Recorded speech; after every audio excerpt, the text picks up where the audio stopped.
Salam sejahtera bagi kita semua, saudara yang dikasihi Tuhan. Berjumpa lagi dengan saya di channel Penabur Benih.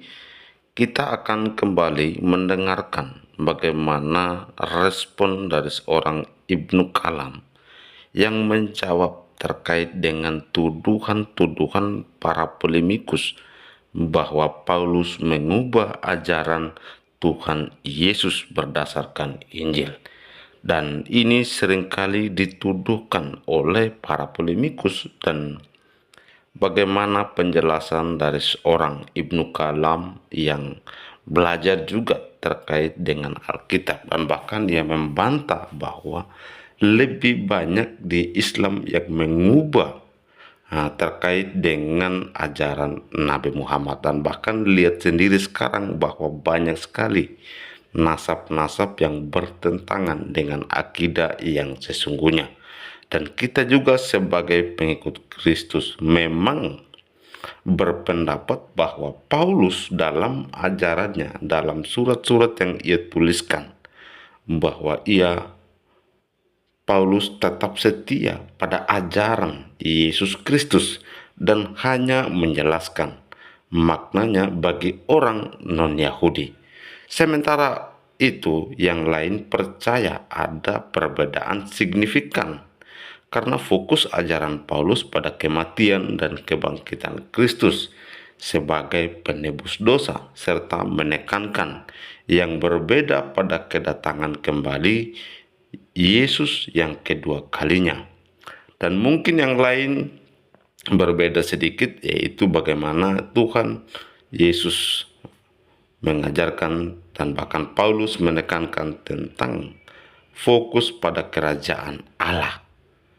Argumen bahwa Paulus mengubah ajaran Yesus itu tidaklah benar, karena mereka memang pada dasarnya tidak memahami ajaran Paulus dan mereka hanya ingin untuk menyesatkan orang lain, dan mungkin saja mereka hanya mencari tahu apa yang mereka tidak pahami. Menurut pandangan ini, Paulus kita sudah memahami bahwa dia adalah seorang guru hukum Taurat yang taat dan menulis sesuai dengan ajaran Yesus dan ajaran para nabi dalam perjanjian lama. Dalam surat-surat, Paulus dianggap konsisten dengan ajaran Tuhan Yesus, menekankan tentang kematian dan kebangkitan Yesus Kristus, bukan karena mengubah ajaran Yesus, tetapi karena penekanan yang berbeda, karena audiens yang berbeda. Paulus mengajarkan kekristenan kepada non-Yahudi, dan dia harus menyesuaikan pesannya agar lebih mudah diterima oleh mereka. Karena itu, saudara yang dikasih Tuhan, mari kita mendengarkan dulu penjelasan seorang Ibnu Kalam, murtadin yang luar biasa ini, dan juga dia dipakai Tuhan secara luar biasa, di mana ia menjelaskan dan membantah argumen para polemikus. Berikut ini videonya. Malam hari ini, di mana saya live untuk menanggapi salah satu video pendebat Islam ataupun channel Islam yang menjelaskan mengapa Paulus mengubah ajaran Yesus. Ya. Jadi ada oknum Islam yang mengunggah video kemudian menjelaskan Paulus mengubah ajaran Yesus. Mari kita dengarkan apa yang dia katakan. Tak terjam oleh kepentingan manusia, namun tiba-tiba pesan itu berubah arah. Seseorang datang, berbicara dengan otoritas, menuliskan surat-surat. Ya, sayang sekali saudara-saudaraku sekalian, Teologi pun bergeser. agak kecil suaranya saya. Coba di sini, apakah di sini besar suaranya?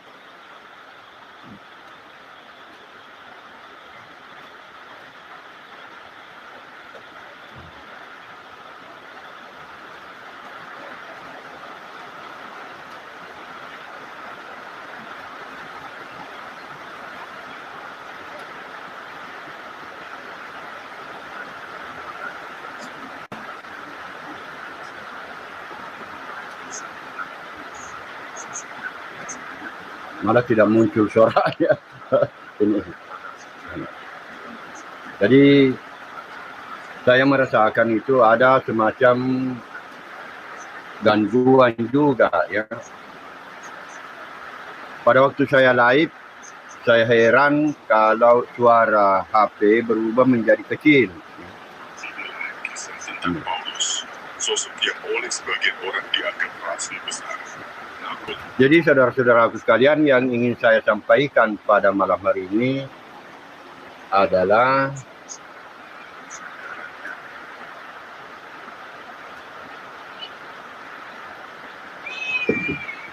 bahwa saya ingin menyampaikan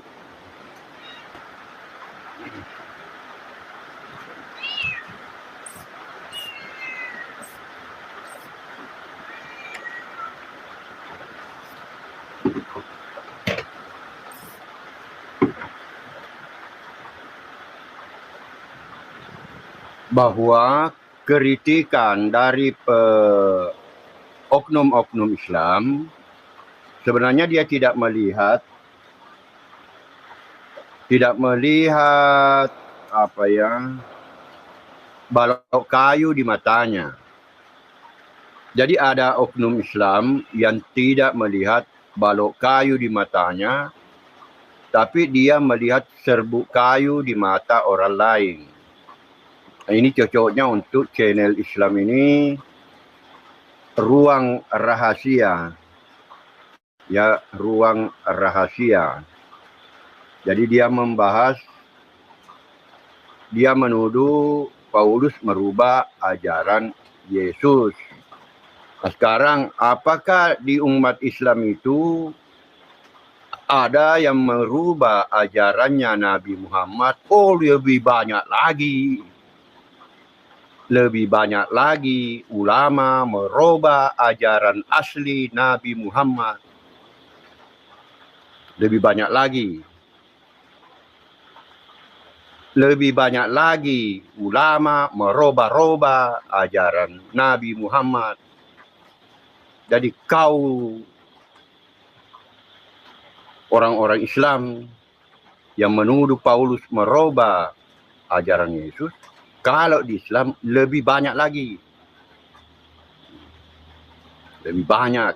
Sampai hari ini masih ada yang merubah-rubah ajaran asli dari Nabi Muhammad. Contohnya, tidak pernah Nabi Muhammad mengajarkan ajaran sifat wajib 20, tidak pernah. Tidak pernah Nabi Muhammad mengucapkan perkataan ahli sunnah wal jamaah, tidak pernah. Tidak pernah Nabi Muhammad mengatakan anjing itu najis, tidak pernah. Tidak pernah Nabi Muhammad mengatakan apalagi anjing najis, tidak pernah mengatakan firman Allah gairu makhluk, tidak ada. Tidak pernah Nabi Muhammad mengatakan firman Allah makhluk, tidak pernah. Tidak pernah Nabi Muhammad mengatakan trilogi tauhid, tidak pernah. Jadi banyak sekali ajaran-ajaran yang merubah ajarannya Nabi Muhammad. Ulama yang mencatat tata cara sholat sudah ada dua yang utama, yaitu Imam Abu Hanifah dengan Imam Malik, caranya sholat. Muncul ulama berikutnya namanya Imam Syafi'i, merubah tata cara sholat. Jadi kalau di Islam ada yang merubah. Yang Imam Syafi'i ini mirip dengan tata cara sholatnya orang Kristen Ortodoks Syria. Padahal Nabi Muhammad melarang. Nabi Muhammad itu tata cara sholatnya mirip yang diajarkan oleh Imam Abu Hanifah dengan Imam Malik. Tapi ada ulama belakangan muncul merubah itu. Yang pelajaran yang dari gurunya saja oleh murid berani diubah. Pelajaran dari Nabi Muhammad saja berani diubah.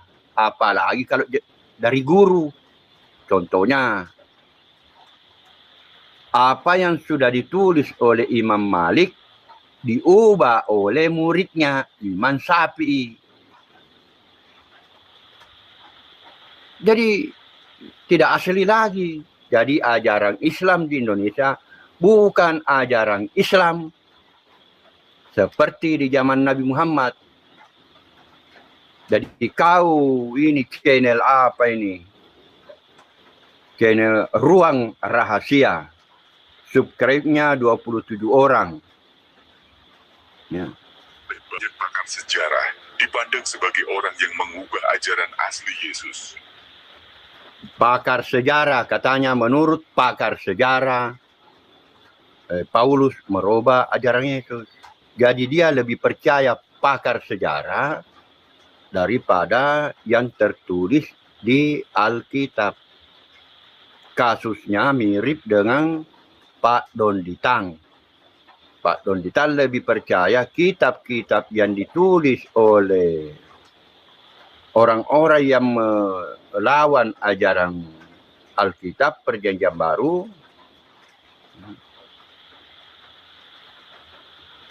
Donditang lebih percaya kitab-kitab yang ditulis oleh orang-orang yang tidak percaya kepada Alkitab dibanding dengan Alkitab. Itu buku-buku yang dibeli oleh Donditang adalah buku-buku anti iman Kristen. Banyak buku-buku itu. Itu buku-buku yang dia mau jadikan bukti.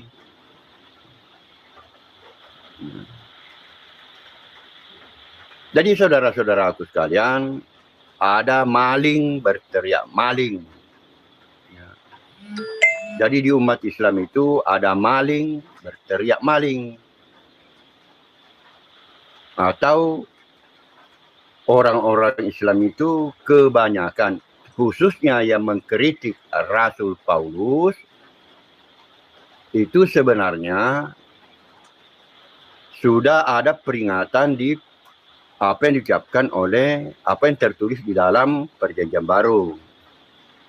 Keluarkan dulu balok kayu di matamu sebelum kamu mengeluarkan balok kayu di mata orang lain. Orang Kristen tidak tahu bahwa umat ulama Islam merubah-rubah ajarannya Nabi Muhammad. Karena mereka tidak mempelajarinya. Jadi saya yang kasih tahu. Saya yang kasih tahu orang Kristen bahwa di umat Islam itu banyak ulama merubah-rubah ajarannya Nabi Muhammad. Bahkan ajarannya Nabi Muhammad yang sudah ditulis oleh ulama, yang satu ulama awal, itu dirubah lagi oleh ulama berikutnya. Begitu kejadiannya kalau di Islam. Termasuk ilmu tentang Allah. Itu banyak ulama yang membuat ilmu tentang Allah atau ilmu tauhid yang tidak sama persis dengan apa yang diajarkan oleh Nabi Muhammad. Bahkan merubah Al-Quran. Kalau di dalam Al-Quran tertulis Allah duduk bersemayam di atas aras. Summastawa alal aras. Allah bersemayam, duduk di atas singgasananya, di atas aras. Dia tidak mau mengakui itu. Dia robah. Jadi Allah berkuasa di atas aras. Jadi ulama Islam itu juga merubah-rubah Al-Quran. Saya sudah sering sampaikan, Zalikal kitab Kalau dia menjelaskan kepada umat, ini kitab. Padahal artinya di dalam Al-Quran adalah itu kitab. Merubah juga.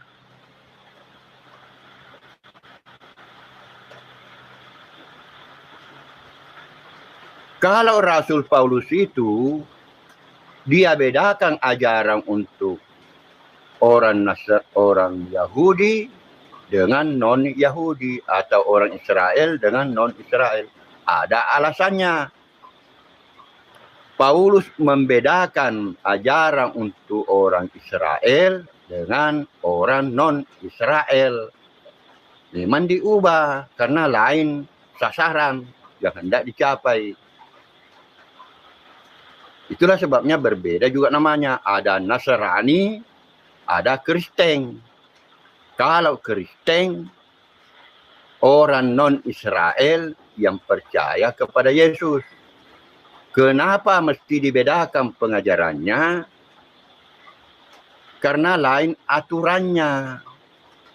Ada hukum-hukum di dalam Yahudi yang tidak semestinya diikuti, tidak usah diikuti oleh non-Yahudi. Karena dia tidak termasuk bangsa perjanjian.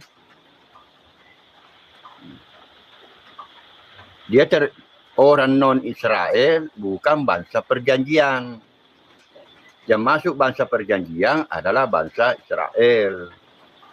Kemudian aturannya ada di dalam 613 mispot. Memang ada aturannya ditulis untuk orang Israel yang dibuat oleh para rabi berdasarkan tafsir dari kitab Taurat.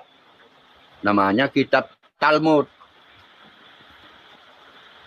Non-Israel tidak menjalankan kitab Talmud karena bukan.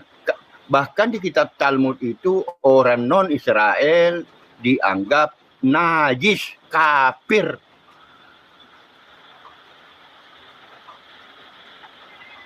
Orang non-Israel di dalam kitab Talmud tidak diakui sebagai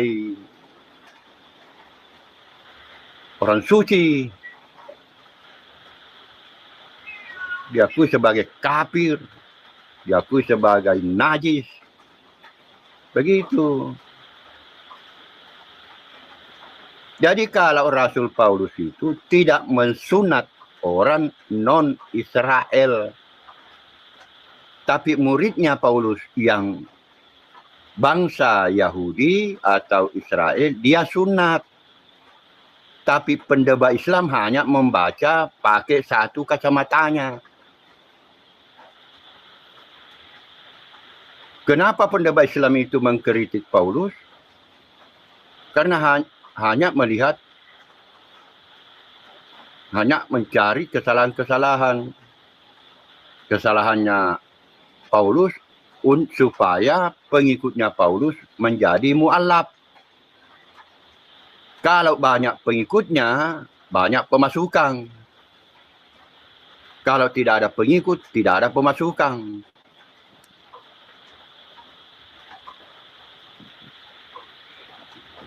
Jadi saudara-saudaraku sekalian, baik di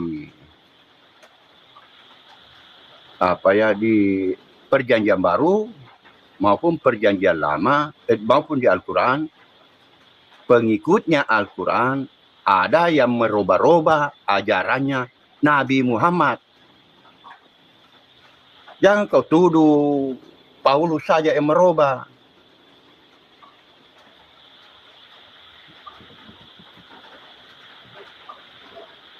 Banyak sekali yang tidak pernah diajarkan oleh Nabi, diajarkan oleh ulama.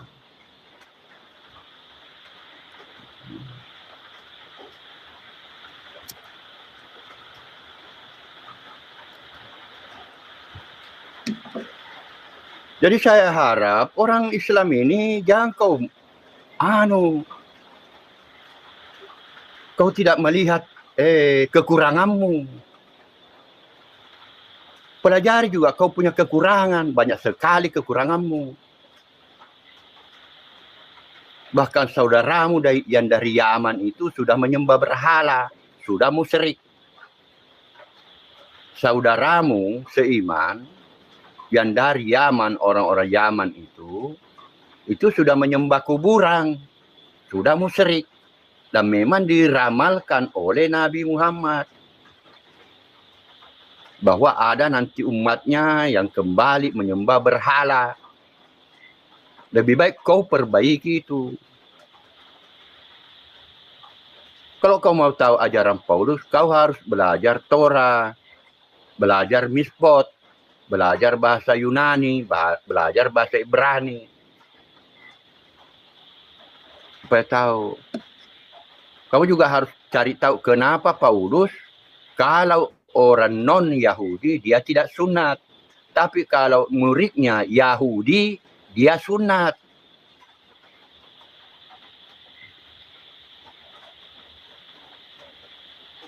Kenapa Yesus tidak makan babi? Karena Yesus itu Yahudi. Kalau dia mau taat kepada Torah, karena dia Yahudi. Yahudi itu terikat dengan hukum Torah. Tapi kalau kau bukan Yahudi, kau najis.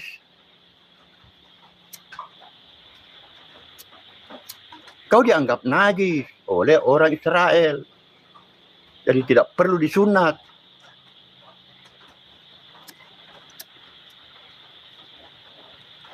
Itu Paulus justru meringankan ajaran yang berat dari Torah. Kalau kau ikut Torah harus ikut 613 mispot. Bisa kau ikut itu. 613 mispot aturan. Kau tidak tahu juga 613 mispot.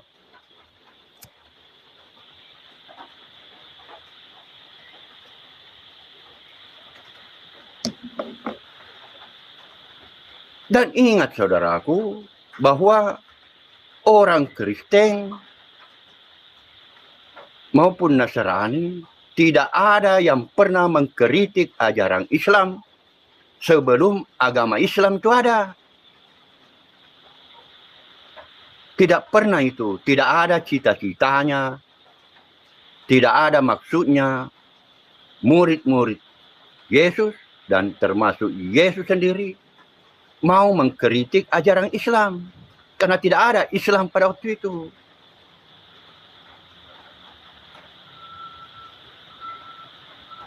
Mereka tidak butuh ilmu tauhid.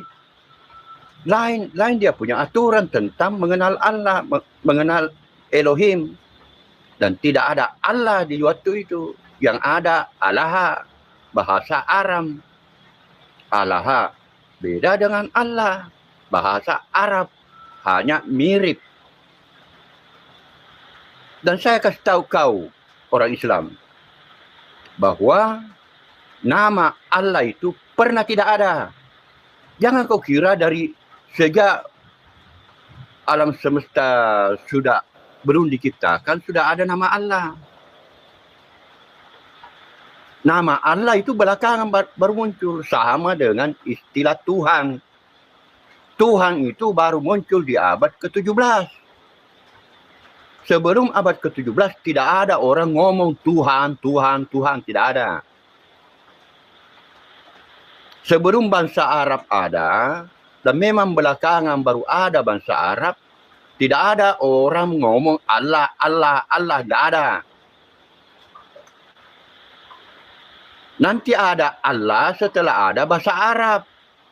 Sama dengan Tuhan itu ada setelah ada bahasa Indonesia. Istilah Tuhan nanti ada setelah ada bahasa Indonesia. Bahasa Indonesia pernah tidak ada. Bahasa Indonesia itu bahasa yang berkembang. Mengambil kata-kata dari beberapa bahasa. Apakah bahasa Inggris, bahasa Arab, atau bahasa-bahasa lainnya. Bahasa yang diramu sedemikian rupa dari beberapa bahasa yang lebih tua menjadi bahasa Indonesia. Sama dengan bahasa Arab. ramuan atau kumpulan dari beberapa bahasa, terutama bahasa Aram, baru menjadi bahasa Arab. Nanti setelah keturunannya Ismail, baru ada bahasa Arab. Pada waktu Ismail saja, tidak ada bahasa Arab, tidak ada nama Allah. Demikian pula Tuhan, tidak ada Tuhan sebelum abad ke-17.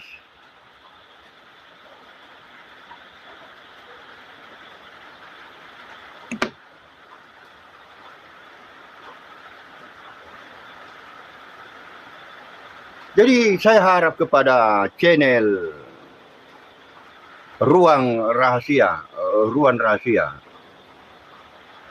subscribe-nya baru 27 ribu.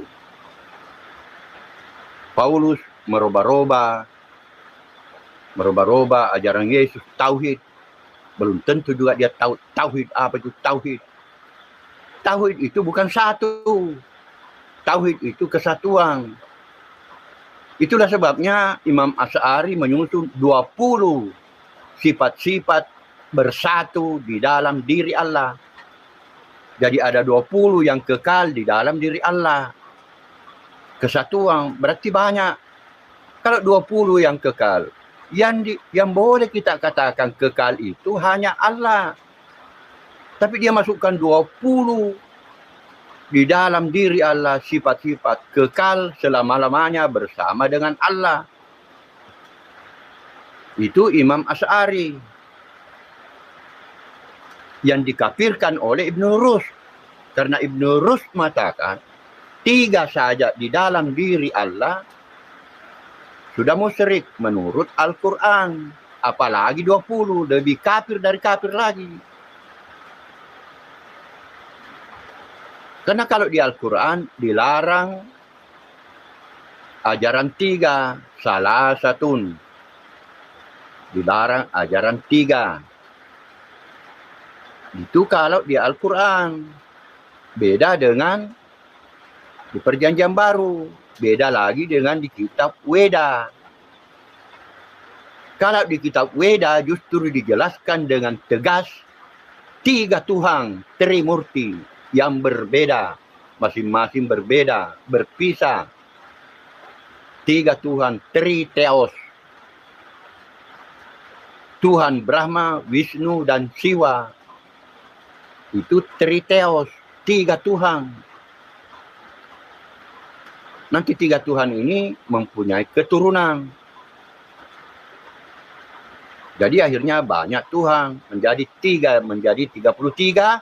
33 menjadi 3.300.000. Banyak sekali Tuhan.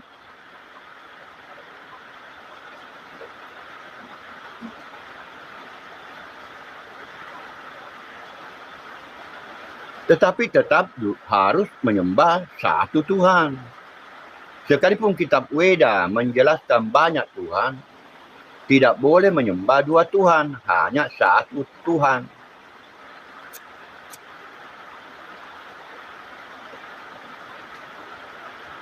Jadi kalau di kitab sucinya orang tertulis seperti itu, kenapa kamu mau protes?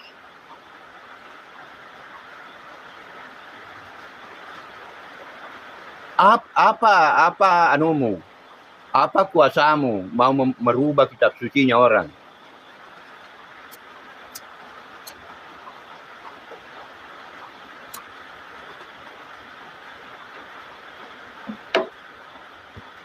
Siapa yang memberi otoritas kepada kamu untuk merubah kitab sucinya orang? Tidak ada tuh. Jadi saya ulang sekali lagi, Paulus itu bukan merubah ajaran Yesus.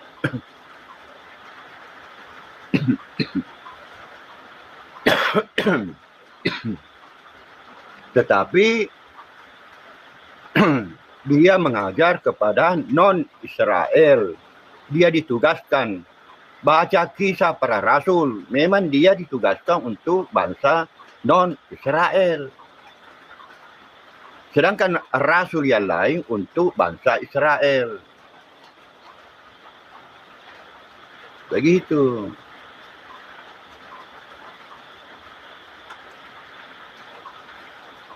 Kalau di Islam merubah juga. Tidak pernah Nabi Muhammad mengajarkan sifat wajib 20, tapi ada yang merubah menjadi ada sifat wajib 20. Ada trilogi tauhid. Ada ajaran Mu'tazilah, ada ajaran Qadariyah, Ja'bariyah. Bahkan ada yang menamai dirinya umat Islam Sunni. Islam Sunni. Nabi Muhammad tidak pernah ngomong Islam Sunni, tidak pernah. Tidak ada istilah Islam Sunni, tidak ada. Di dalam Al-Quran dan hadis. Berarti merubah juga. Dari umat Islam, diubah menjadi Islam Sunni. Dan dia bangga sekali dengan nama itu, Islam Sunni. Aswaja. Ahli sunnah wal jamaah. Berjamaah masuk neraka.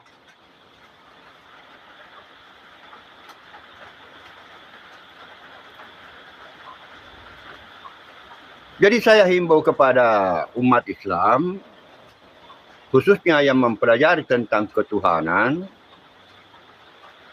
hati-hati mengkritik kitab sucinya orang, hati-hati mengkritik ajarannya orang. Kalau kau mengkritik, lebih baik kau kritik ulamamu sendiri. Karena ulamamu, yaitu Imam Asy'ari, yang banyak pengikutnya di Indonesia, dikritik oleh Ibn Rus. Ibn Rus mengatakan, Imam Asy'ari itu kafir. Kenapa kau tidak lawan itu Ibn Rus? Kitabnya Ibn Rus. Kenapa kau tidak baca kitabnya Ibn Rus? Bahwa kau itu dianggap kafir oleh ulama Ibn Rus.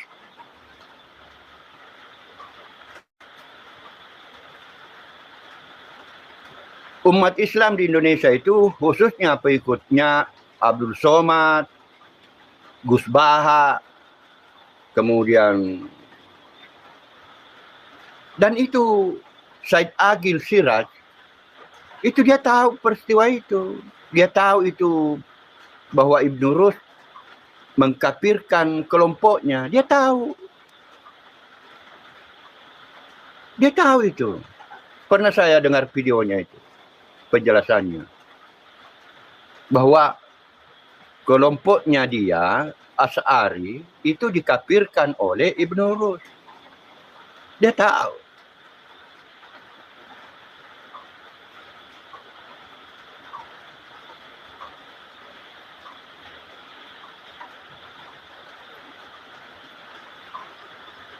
Nah sekarang kalau sudah ada yang mengkafirkan kau, akhirnya menjadi meragukan apakah kamu itu ajaran Islam asli dari Nabi Muhammad. Karena kau dikafirkan oleh ulama yang lain.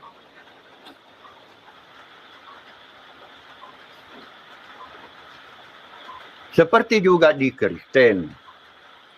Dinyatakan bidat oneness itu oleh Trinitarian. Kau bidat. Oneness bidat menurut Trinitarian. Dan sekarang kamu kafir menurut Ibn Rus. Bagaimana itu? Kamu sendiri, kamu saja yang mengakui dirimu sebagai benar. Kamu tidak benar menurut ulama yang lain.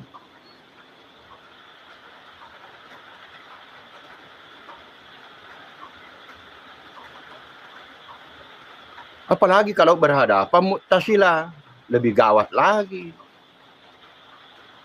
Kalau kau berhadapan dengan Khalifah Harun ar-Rasyid atau Khalifah al-Ma'mun. Atau begini, seandainya Ustaz Abdul Somad, Buya Yahya hidup di zaman Khalifah al-Ma'mun, Ustaz Abdul Somad itu dipenjarakan. Karena dia sama dengan Imam Syafi'i. Menyatakan firman Allah gairu makhluk, atau firman tidak diciptakan. Itu sama dengan Athanasius di Kristen yang meyakini Yesus itu Tuhan. Yesus itu Theos. Jadi hanya sebagian orang Kristen yang meyakini Yesus itu Theos sejak dulu. Belum ada agama Islam. Umat Kristen sudah terpecah dua. Yesus itu Theos dan Yesus itu Kurios. Arius yang mengatakan Yesus itu Kurios, bukan Theos.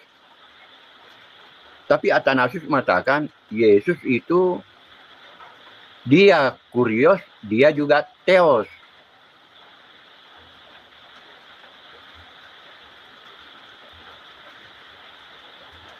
Malah Imam Syafi'i mendukung Athanasius. Dan Imam Ahmad bin Hambal juga mendukung Athanasius. Karena sama-sama mengatakan firman Allah tidak diciptakan. Dan terjemahan Al-Quran di Indonesia mendukung Yesus Tuhan. Karena Rab di dalam Al-Quran diterjemahkan menjadi Tuhan. Itulah sebabnya saya membuat video Yesus pasti Tuhan.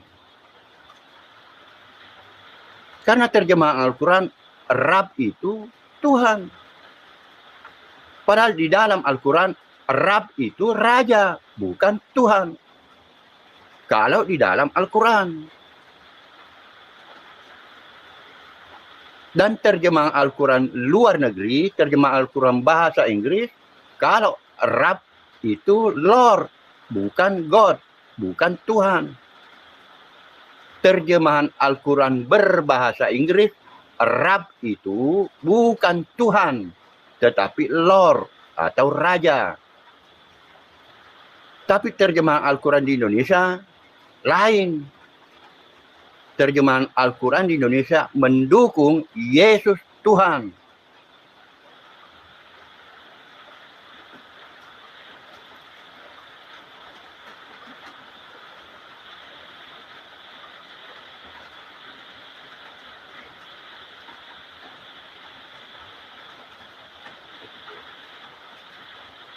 Dan berhentilah mengatakan bahwa di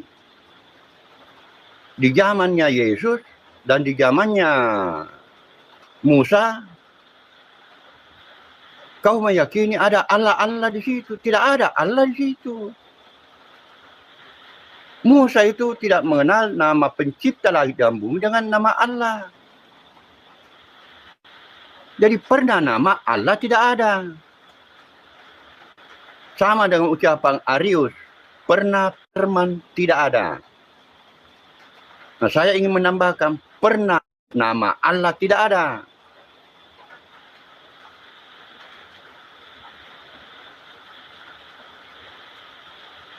Pernah istilah Tuhan tidak ada. Jadi jangan bangga dengan istilah Tuhan. Karena pernah istilah Tuhan tidak ada. Tidak ada yang tahu itu Tuhan.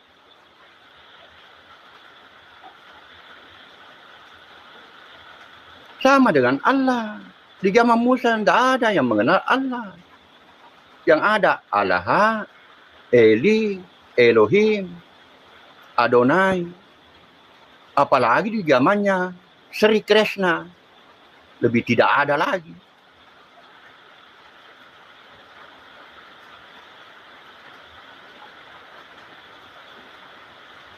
Tapi kenapa Al-Quran bisa menjadi benar?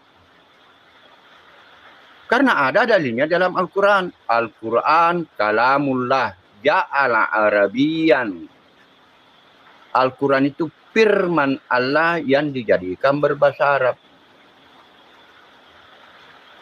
Dia mengklaim, Al-Quran mengklaim, mengakui bahwa perkataan-perkataan Tuhan, perkataan-perkataan Talmud, perkataannya rabi-rabi Yahudi, perkataannya siapa lagi? Henok, Nabi Henok. Perkataannya Nabi Henok, perkataannya orang Yahudi, perkataannya Musa masuk ke dalam Al-Quran, artinya dijadikan berbahasa Arab.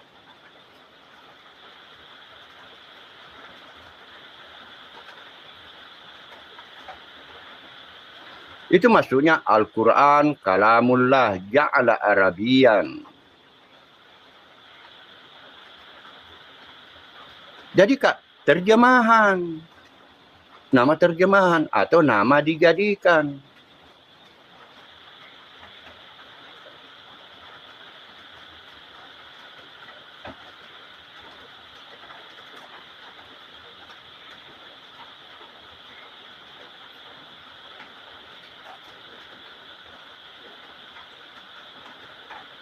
Dan saya ingatkan kembali, kalau kau mau memahami Yesus tidak dibunuh dan tidak disalib, perbaiki caramu membaca Al-Quran. Dengan bacaan wa ma kataluhu wa ma salabuhu. Kamu harus tahu ilmu nahwu Arab dan ilmu qiraat. Jangan kalimat tanya kau gunakan untuk menyatakan Yesus tidak dibunuh dan tidak disalib. Wa ma salabuhu wa ma kataluhu. Itu kalimat tanya di dalam Al-Quran, bertanya, tidak memastikan. Makanya ulama nahwu Arab membuat lagi aturan, dia buat kaidah. Kalau wa ma ketemu kata kerja, wa ma artinya tidak. Itu tidak pernah diajarkan oleh Nabi Muhammad. Tapi ada ulama yang ingin meyakini bahwa Yesus tidak disalib, Yesus tidak dibunuh dan tidak disalib. Maka dia buat aturan, dia buat semacam peraturan yang tidak pernah ada di zaman Nabi Muhammad. Dengan mengatakan kalau wama bertemu dengan kata kerja, artinya wama itu artinya tidak. Itu dibuat-buat oleh ulama. Hanya untuk meyakini Yesus tidak disalib. Kalau kau mau memahami Yesus tidak disalib, kau harus membacanya wama salabuha. Jangan baca wama salabuhu.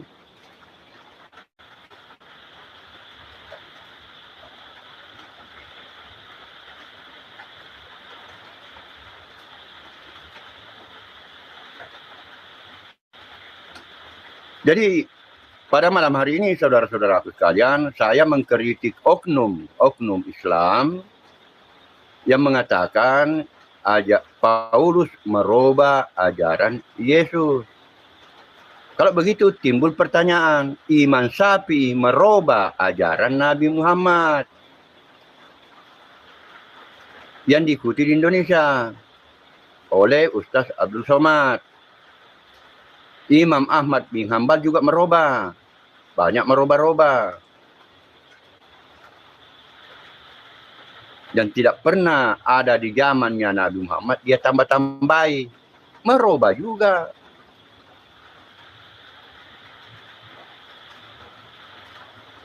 Termasuk ilmu tentang Allah. Ilmu tentang Allah oleh ulama dirubah. Bahkan Al-Quran diubah. Al-Quran itu diubah. Allah duduk diubah menjadi Allah berkuasa. Allah bersalawat diubah menjadi Allah memuji.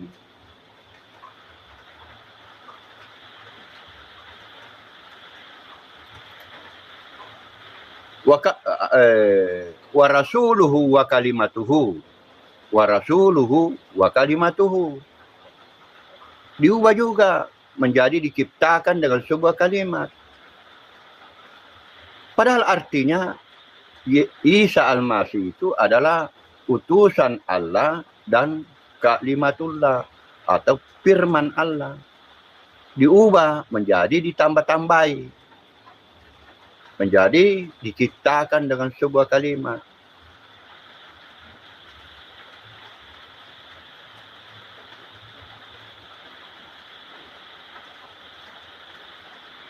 Al-Quran. Al-Quran juga diubah-ubah. Ditambah tanda baca. Nah, kalau kamu tahu sejarah penambahan tanda baca maupun penulisan Al-Quran, kamu mengerti bahwa ada masalah di situ. Tapi kamu harus membaca yang terperincinya. Baca kitab yang dibuat oleh Ibnu Abu Daud. Ibnu Abu Daud. Kau harus baca kitabnya. Kamu harus membaca kitab-kitab yang menjelaskan tentang penulisan Al-Quran di zamannya Utsman. Tidak semudah yang kamu kira itu, tidak. Hanya saja saya tidak bisa menjelaskannya kalau tidak membaca sejarahnya. Tapi pada waktu saya membaca sejarahnya yang terperinci, banyak masalah. Artinya kalau kau baca ayat itu akan banyak pertanyaan-pertanyaan timbul di dalam pikiranmu. Kalau kau baca sejarah lengkapnya penulisan Al-Quran di zaman Utsman, Khalifah Utsman.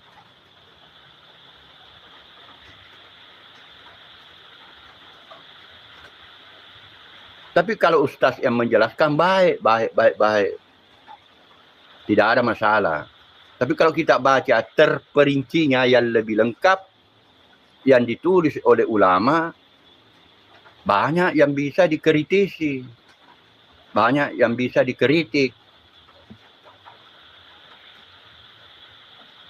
Begitu. Jadi kembali ke pokok masalah, saudara-saudaraku sekalian.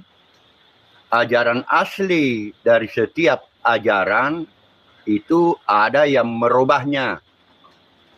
Bukan hanya Paulus. Kalau kau menuduh Paulus merubah. Padahal maksudnya kalau Paulus itu disesuaikan untuk orang non-Yahudi dan bukan Yahudi. Karena kalau non-Yahudi, tidak boleh dia, tidak ada kaitannya dengan mispot. 613 mispot. Karena kalau non-Yahudi dianggap najis oleh Talmud, oleh mispot 613 itu. Kalau mereka dikasih tahu oleh Paulus bahwa kau najis, tentu mereka tidak mau beriman. Bahwa menurut Talmud kami, kamu najis. Tapi tentunya Paulus tidak mau membicarakan itu kepada non-Yahudi.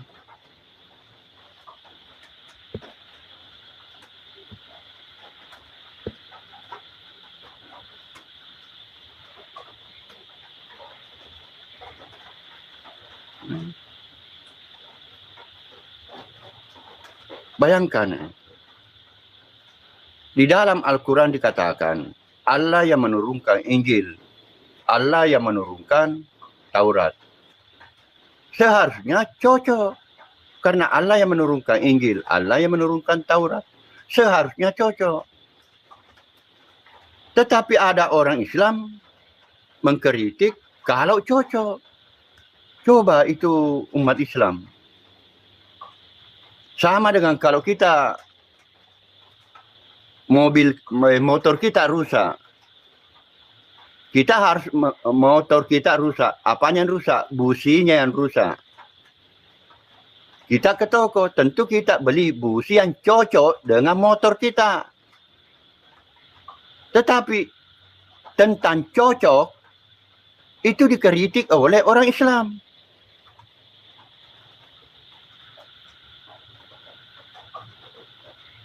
Padahal memang seharusnya cocok.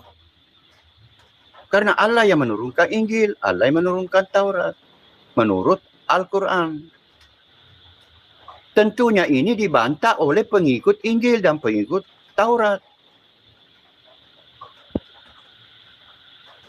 Coba kau rusak businya motormu, baru kau beli busi mobil. Kan tidak cocok, kan tidak bisa dipakai. Atau tidak benar, motormu rusak businya. Kamu ke toko beli busi mobil. Tidak cocok, artinya rusak, artinya salah. Jadi banyak umat Islam itu menjadi kafir karena mengingkari Al-Quran. Di Al-Quran, Allah yang menurunkan Injil. Jadi kalau ada orang mencocokkan Al-Quran dengan Injil, dia malah mengatakan kesalahan, bahwa itu salah. Padahal seharusnya nyambung antara Al-Quran dengan Injil.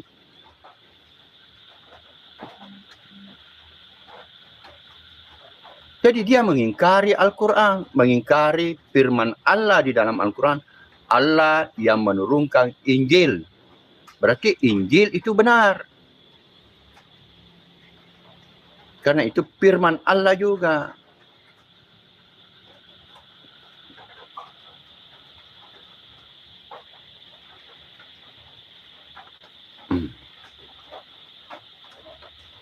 Kalau kau mau Yesus bukan Tuhan di Indonesia, revisi itu terjemahan Al-Quran. Ikuti terjemahan Al-Quran berbahasa Inggris. Pasti Yesus itu Lord atau Raja.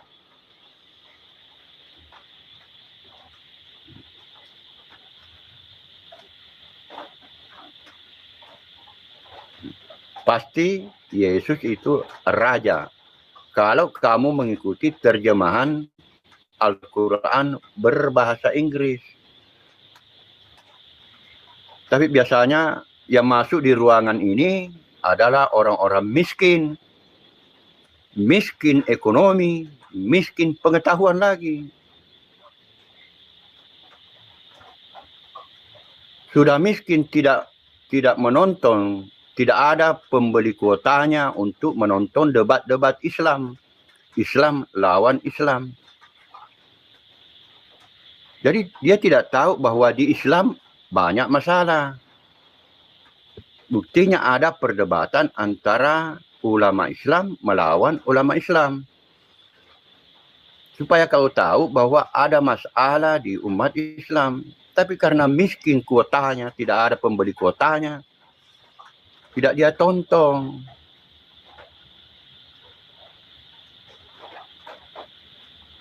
Miskin apalagi, miskin pengetahuan. Akhirnya kafir. Karena Nabi Muhammad mengatakan kemiskinan dekat kepada kekafiran. Jadi yang banyak menjadi kafir itu orang miskin. Miskin ilmu. Miskin uang. Tidak mampu membeli kuota untuk menonton debat-debat Islam lawan Islam.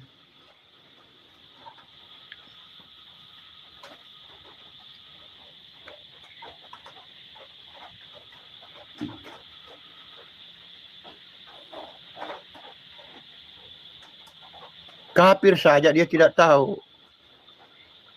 Coba kafir dia tidak tahu. Masih dia pertanyakan, apa itu kafir? Dia tidak tahu, kafir pun dia tidak tahu. Kafir, musyrik, kafir, munafik, fasik, zalim, itu ada semua, tidak usah cari. Jadi musyrik, kafir, munafik, zalim, kemudian fasik, itu ada di Islam, tidak perlu cari di luar Islam. Saya ulang sekali lagi, musyrik, kafir, munafik, fasik, zalim, bodoh, itu ada di umat Islam. Tidak usah cari di luar Islam.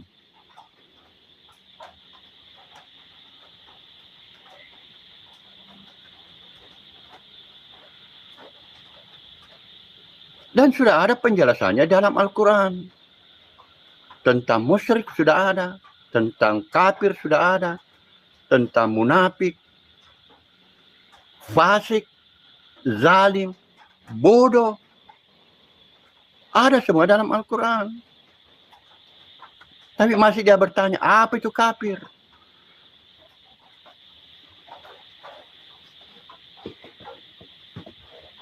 Berarti dia tidak pernah belajar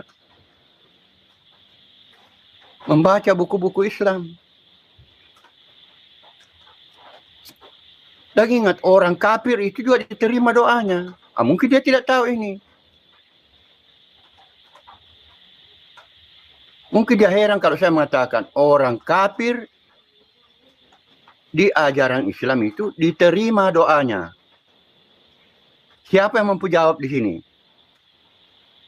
Bahwa di ajaran Islam, di hadis, orang kafir itu diterima doanya.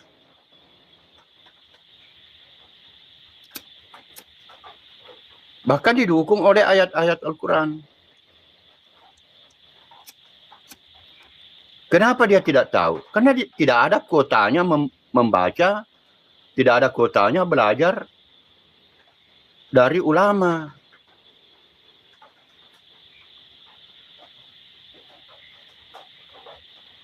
Sehingga miskin ilmu. Pasti dia tidak tahu kalau saya mengatakan orang kafir itu ada yang diterima doanya.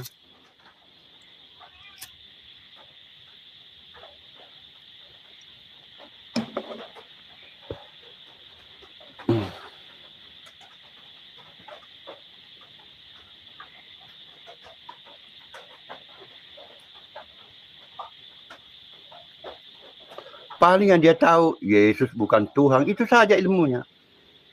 Yang dia tahu itu Qul huwallahu ahad, itu saja. Pendebat-pendebat Islam itu yang dia tahu Qul huwallahu ahad, itu andalannya, itu saja. Qul huwallahu ahad.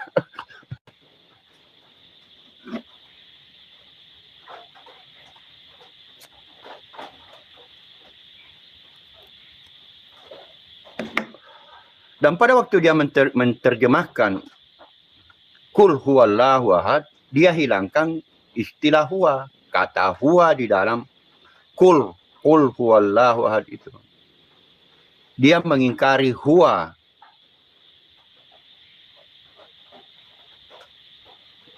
Dia mengingkari huwa.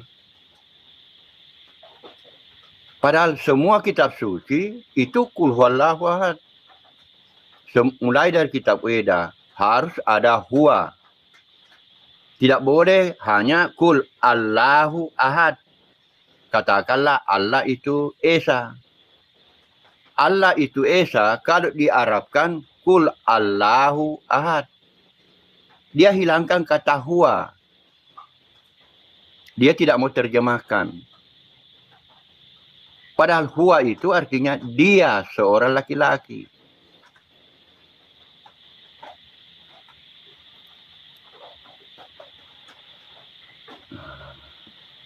Sama dengan di dalam Al-Quran dikatakan Nabi Muhammad, saya Nabi Muhammad diperintahkan hanya mengabdi kepada Tuhan negeri Mekah.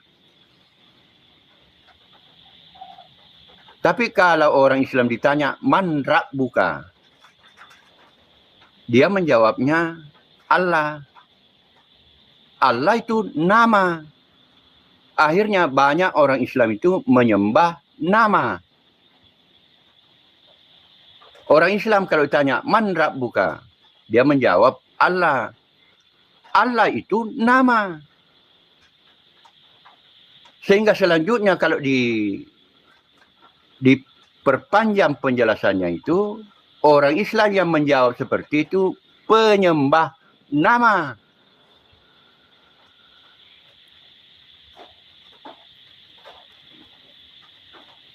Karena orang Islam tidak tahu Tuhan. Karena Tuhan itu bahasa Indonesia. Dan tidak ada Tuhan di dalam Al-Quran. Jadi kalau ditanya, man rabbuka? Orang Islam di Indonesia menjawabnya Allah. Sedangkan Allah itu nama. Berarti orang Islam di Indonesia menyembah nama.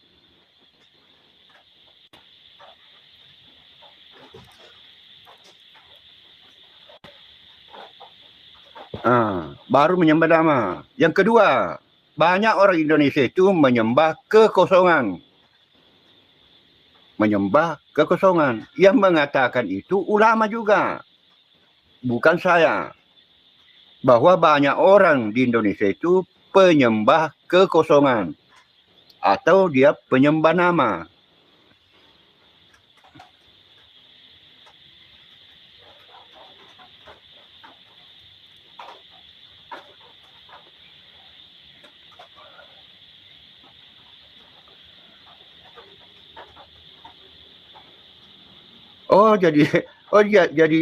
Jadi kau mengakui menyembah nama.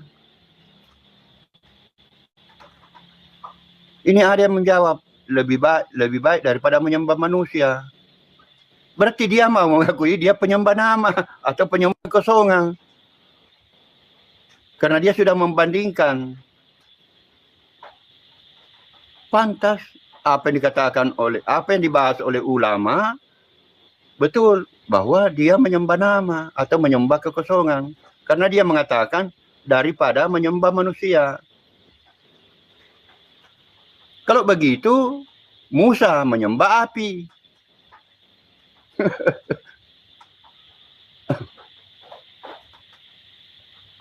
Dasar tolol. Coba bodohnya itu orang Islam yang komen di sini. Bodohnya itu orang Islam yang komen di sini. Masa dia jawabannya daripada menyembah nama? Padahal bukan begitu jawabannya.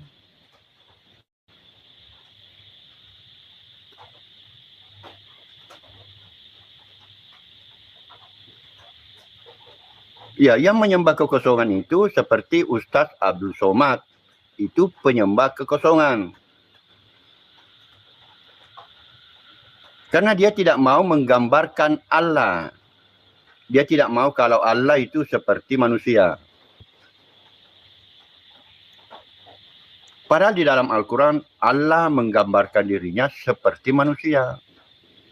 Dan Allah juga menggambarkan dirinya bukan manusia. Jadi di dalam Al-Quran ada dalilnya, Allah laisa kamitslihi syai'un. Tidak ada sesuatu pun yang serupa dengan Allah. Itu dalilnya. Tetapi ada juga ayat yang menggambarkan diri Allah itu seperti manusia. Ambil kedua-dua dalil itu dan pikirkan. Semua kitab suci begitu.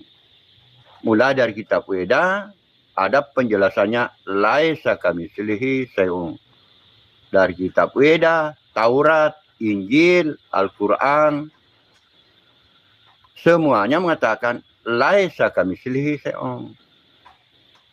Tapi ada juga ayat menggambarkan bahwa dia seperti manusia.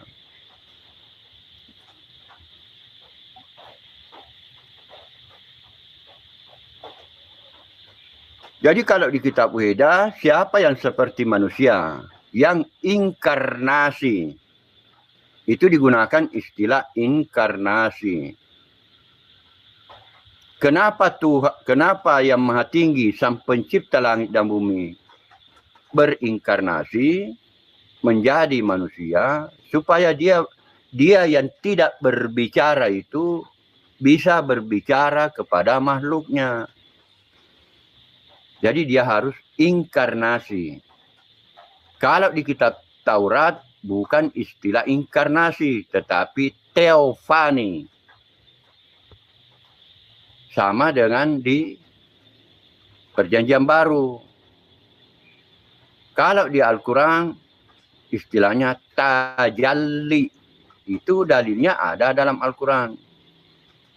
Supaya Allah bisa berbicara kepada Adam dan kepada Musa, Allah bertajalli.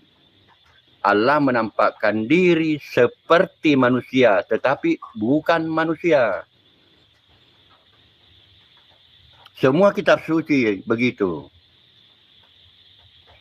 Bukan itu yang maha tinggi, Allah Subhanahu wa Ta'ala yang ngomong kepada Adam, yang ngomong kepada manusia atau kepada Musa. Bukan Allah Subhanahu wa Ta'ala. Bukan Allah Subhanahu wa Ta'ala. Yang ngomong kepada manusia itu tajallinya. Tajalli inilah yang kalau di Al-Quran disebut dengan Ar-Rabb.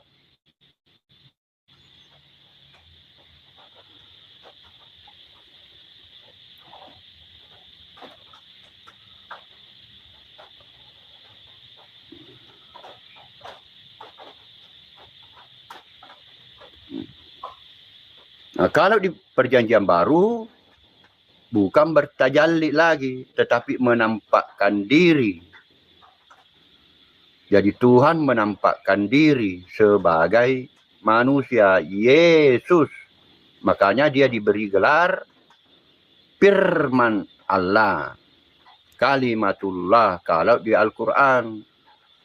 Karena Allah itu tidak berbicara, karena bukan manusia. Supaya Allah bisa berbicara, Allah bertajalli, menampakkan diri. Mulai dari kitab Weda seperti itu. Kitab Weda, Taurat, Injil, Al-Quran.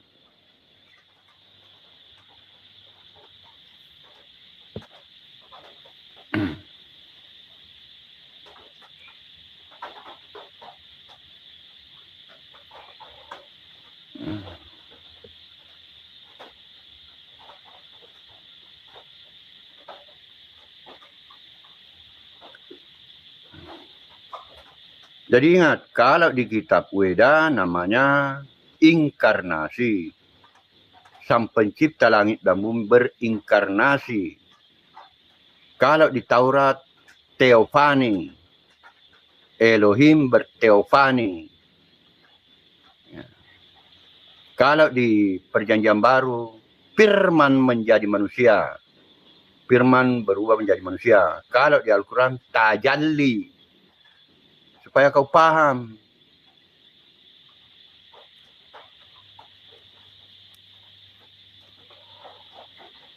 Jadi saya ulang kembali mengingatkan kepada umat Islam, terutama pendebat-pendebat Islam dan para mu'allaf dan para penceramah agama seperti ini, yang tadi ini, supaya jangan sembarangan mengkritik ajarannya orang. Ya. Ada yang mengkritik firman menjadi manusia, dia tidak percaya. Padahal di ajaran Islam, di hadis, Al-Quran atau firman Allah juga menjadi manusia. Nanti di akhirat terbalik. Yesus telanjang. Nanti Nabi Muhammad telanjang di akhirat. Kau mengkritik Yesus telanjang. Nanti kau dan Nabi Muhammad itu telanjang bulat lagi di akhirat. Telanjang bulat. Hadisnya telanjang bulat. Tidak pakai kolor. Kalau hadis.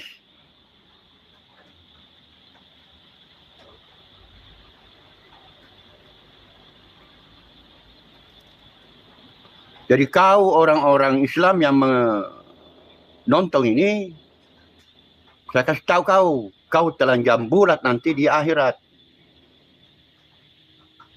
Kau dibangkitkan telanjang bulat. Itu hadis. Kalau kau tidak percaya, kau mengingkari Nabi Muhammad.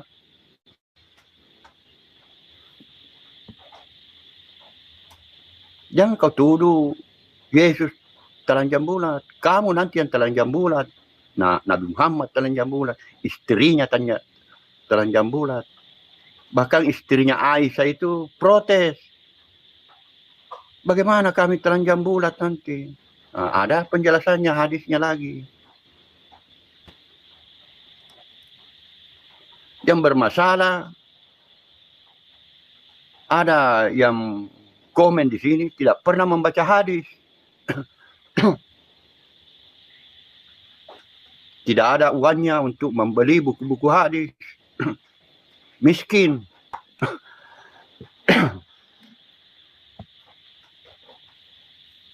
Dan mungkin juga dia tidak tahu hadis ataupun aksar yang berbunyi orang alim yang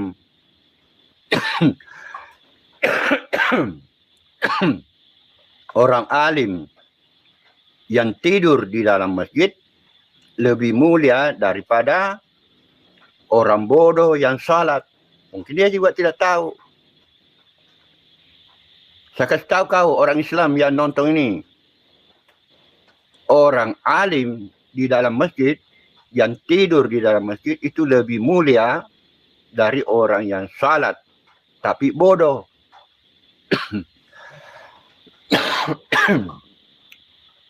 Itu hadis.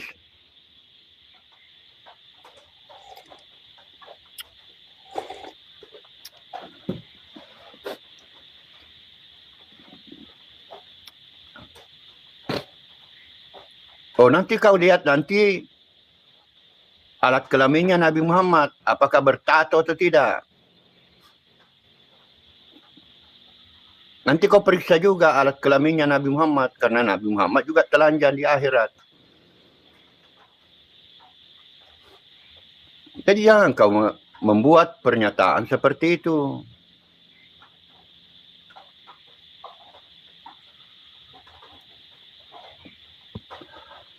Dan saya harap seperti Purboyo ini supaya kena penyakit lepra sebelum mati. Saya doakan orang seperti Purboyo mudah-mudahan kena lepra, penyakit kandala sebelum mati.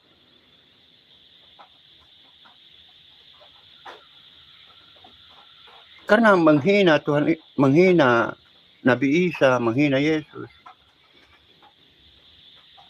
Mudah-mudahan kau kena penyakit lepra. Mudah-mudahan Tuhan Yesus menghukum kau dengan penyakit lepra. Penyakit yang hanya bisa disembuhkan oleh Tuhan Yesus.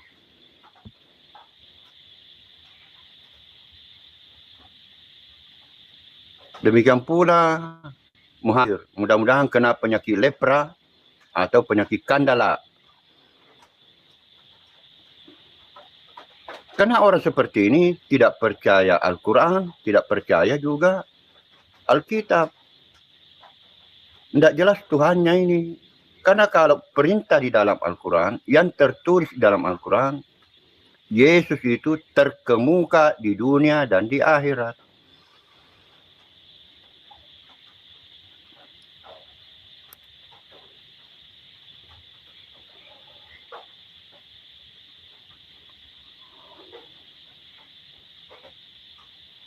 Oh, tunggu saja. Mana berani. Oh iya. Bagus kalau begitu jawabanmu. Kita lihat saja nanti. So, kau juga mengingkari Al-Quran. Kamu juga melawan Al-Quran. Karena dalam Al-Quran, jangan kamu menghina sesembahan orang lain. Jadi kau melawan Allah, melawan juga Yesus. Kau melawan Al-Quran, juga melawan Alkitab Perjanjian Baru. Kita lihat saja nanti.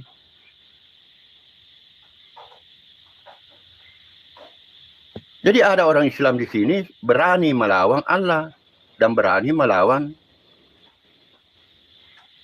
Tuhan Yesus.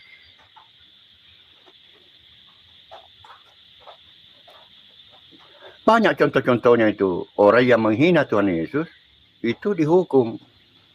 Coba baru-baru ini California terbakar. California terbakar karena di situ para artis melecehkan Tuhan Yesus.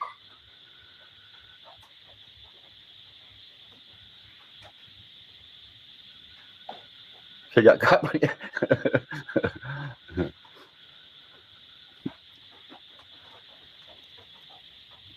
Memangnya ada kata kitab suci dalam Al-Quran.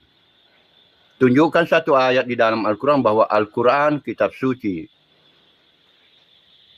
Tunjukkan ayatnya di dalam Al-Quran bahwa Al-Quran itu kitab suci.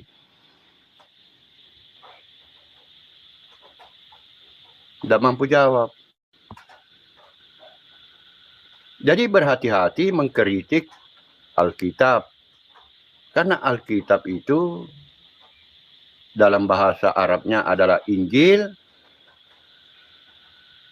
dan Taurat, itu diturunkan oleh Allah. Bahkan kitab Zabur diakui di dalam Al-Quran sebagai kitab yang diturunkan oleh Allah. Sejak kapan Yesus jadi Tuhan? masih itu.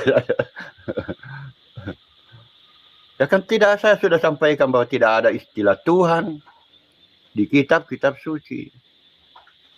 Tunjukkan saya Tuhan di dalam Al-Quran. Mana dalilnya bahwa Allah itu Tuhan di dalam Al-Quran? Karena dalilnya yang ada di dalam Al-Quran, Allah itu nama, Bismillah, dengan nama Allah. Tidak ada ayat di dalam Al-Quran bahwa Allah itu Tuhan. Tidak ada. Jelaskan kepada saya ayat mana di dalam Al-Quran yang mengatakan Allah itu Tuhan.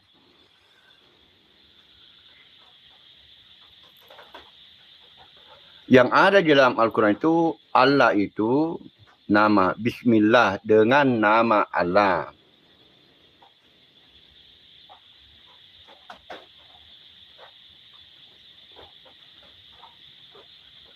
Yang ada di dalam Al-Quran itu Allah, kemudian Ar-Rab. Lain Ar-Rab, lain Allah. Allah itu nama, kalau Rab itu raja. Di dalam Al-Quran. Sama dengan terjemahan bahasa Inggris.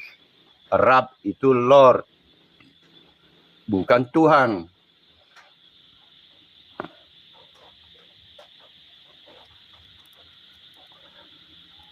Jadi saya harap orang-orang Islam yang menonton video saya ini supaya membaca juga terjemahan Al-Quran di dalam bahasa Inggris. Supaya kamu bisa membandingkan bahwa mana yang lebih benar, orang Indonesia kah atau orang Inggris yang memahami Al-Quran.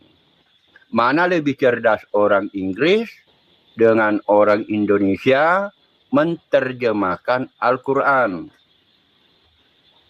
Begitu, supaya ada perbandingan.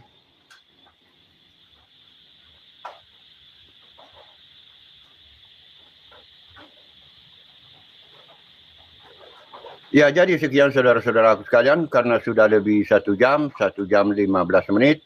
Mudah-mudahan apa yang saya sampaikan pada malam hari ini bermanfaat untuk orang Islam, bermanfaat juga untuk orang Kristen. Dan harapan saya sejak dari dulu supaya orang Kristen jadilah orang Kristen yang baik dan benar. Demikian pula orang Islam jadilah orang Islam yang baik dan benar. Ya. Jadi selesaikan masalah-masalah sendiri di dalam kitab-kitab suci Anda sendiri. Nah, pertikaian antara pendeta ada. Pertikaian antara ulama Islam juga ada, masing-masing ada. Kemudian merubah-rubah ajaran yang asli masing-masing ada. Jadi kalau kamu menuduh Paulus merubah-rubah ajarannya Yesus, di Islam juga ada yang merubah-rubah ajaran asli dari Nabi Muhammad. Ya.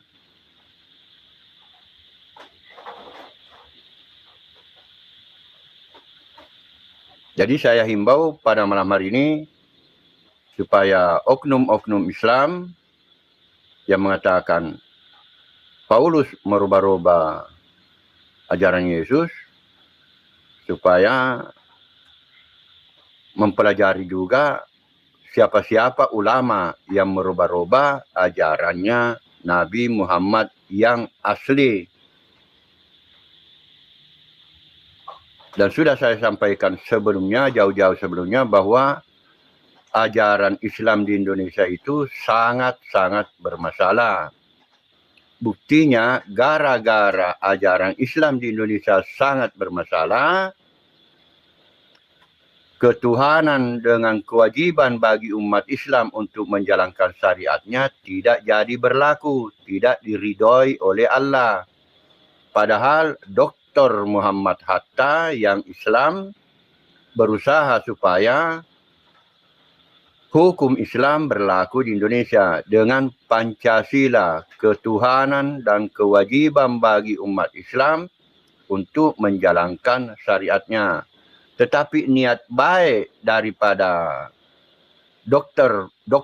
Muhammad Hatta, wakil presiden dari Presiden Soekarno, tidak diridhoi oleh Allah Subhanahu wa taala, karena Allah Subhanahu wa taala melihat umat Islam di Indonesia itu bukan ajaran Islam asli, tetapi ajaran Islam yang sudah dirubah-rubah oleh ulama.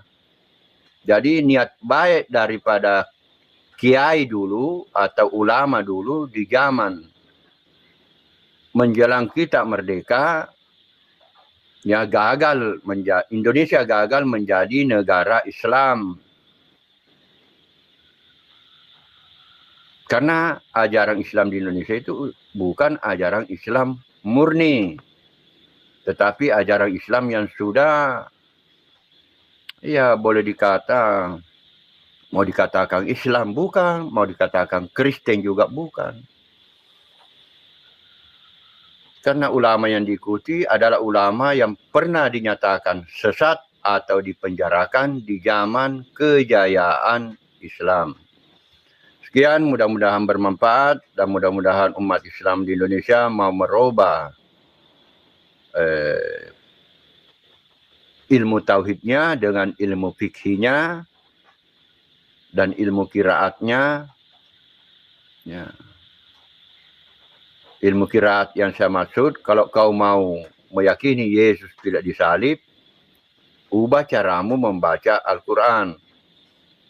Wa ma kataluhu, jangan kau baca wa ma kataluhu wa ma salabuhu, tapi bacalah wa ma kataluha dengan wa ma salabuha.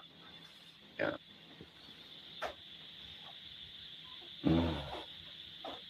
Dan musuh umat Islam adalah kebodohan.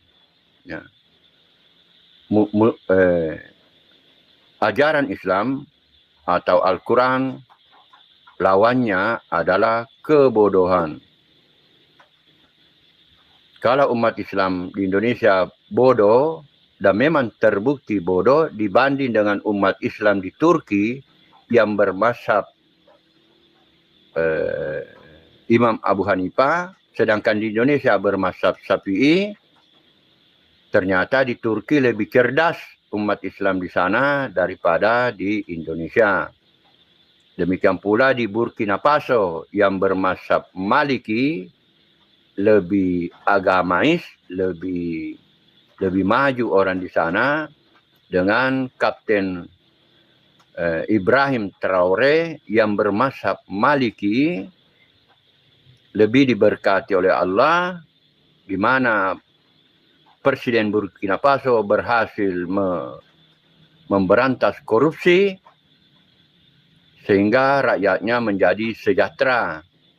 Tetapi kalau di Indonesia Menteri Agama saja korupsi, hidup Menteri Agama korupsi. Ya, sekian. Mudah-mudahan di masa depan agama Islam semakin membaik. Ya, demikian videonya saudara yang dikasih Tuhan. Kita sudah mendengarkan secara bersama-sama bagaimana seorang Murtadin Ibnu Kalam ini luar biasa. di mana ia menjelaskan tentang kekristenan kepada orang-orang yang sesat di luar sana, dan mereka ingin menyesatkan saudara seiman mereka sendiri dan menuduh bahwa Paulus mengubah ajaran Yesus. Tetapi dalam penekanan Paulus dari setiap surat-surat yang dituliskan adalah hanya perbedaan fokus, yang artinya beberapa orang berpendapat bahwa ada perbedaan mendasar dalam fokus kedua ajaran tersebut. Tuhan Yesus khotbah lebih sering menekankan kerajaan Allah, sedangkan Paulus menyampaikan khotbahnya lebih menekankan kedatangan kembali Yesus Kristus yang kedua kalinya, penebusan dosa melalui kematian dan kebangkitannya. Pandangan kritis mengatakan bahwa mereka berpendapat bahwa Paulus yang tidak pernah bertemu Yesus secara langsung saat Yesus hidup menyajikan ajaran yang berbeda dari apa yang diajarkan oleh Yesus. Misalnya ajaran tentang penebusan dosa yang menurut pandangan ini bertentangan dengan ajaran Yesus bahwa setiap orang bertanggung jawab atas perbuatannya sendiri. Dan dalam beberapa surat yang lain juga berpendapat bahwa kekristenan masa kini sebagian besar didasarkan pada ajaran Paulus daripada ajaran Yesus, yang menyebabkan keprihatinan tentang ajaran asli. Itu adalah penekanan-penekanan dalam surat-surat yang ditulis oleh Rasul Paulus. Jadi kita bisa simpulkan bahwa pertanyaan tentang apakah Paulus mengubah ajaran Yesus adalah masalah interpretasi. Meskipun ada argumen yang sah dari kedua belah pihak, penting untuk diingat bahwa surat-surat Paulus merupakan bagian dari inti dari Perjanjian Baru dan dihormati oleh mayoritas umat Kristen atau pengikut Yesus. Sebagian besar penafsir tidak melihatnya sebagai perubahan, tetapi sebagai kelanjutan dan pengembangan ajaran Kristen yang diperbaharui untuk audiens yang berbeda. Ya, itu yang kita dapat pahami tentang siapakah Paulus, dan bahkan banyak sekali tuduhan-tuduhan yang disampaikan oleh orang di luar sana. Padahal faktanya kalau kita membaca surat-surat yang ditulis oleh Rasul Paulus sangatlah jelas dan juga sangat tepat bagaimana Rasul Paulus menekankan tentang kematian dan kebangkitan Yesus Kristus, dan itulah intisari Injil. Karena itu, saudara dikasih Tuhan, hati kita tetap teguh dan kuat di dalam memahami siapakah Tuhan yang sesungguhnya. Beda dengan yang lain, harus dengan cara mereka sendiri untuk melakukan menyesatkan orang lain dengan cara-cara yang demikian, bahwa Rasul Paulus dituduh mengubah ajaran Yesus, padahal faktanya tidaklah demikian. Karena itu, semoga video ini boleh menjadi berkat bagi kita semua, dan Tuhan kita Yesus Kristus dipermuliakan dan diagungkan dalam kehidupan kita orang percaya.